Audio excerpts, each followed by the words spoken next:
Nonostante il blocco degli sbarchi in 12 con una piccola imbarcazione di 5 metri di vetroresina, nei giorni scorsi sono riusciti ad arrivare a Lampedusa. Una imbarcazione proveniente dalla Tunisia.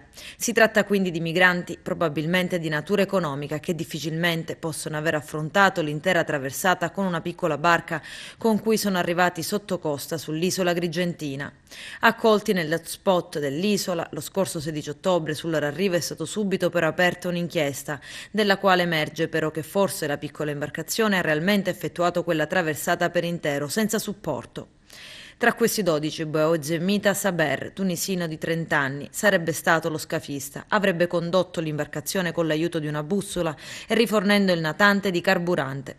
Nei suoi confronti la polizia di Agrigento ha dato esecuzione a un decreto di fermo. L'uomo è accusato di favoreggiamento dell'immigrazione clandestina. Secondo le accuse che gli vengono mosse, in concorso con gli altri soggetti trasportava nel territorio italiano altri cittadini extracomunitari a bordo di un natante proveniente dalla Tunisia. Le indagini sono dei poliziotti della squadra mobile all'hotspot di Lampedusa. L'uomo è giunto con il traghetto di linea a Porto Empedocle ed è stato condotto alla casa circondariale di Agrigento.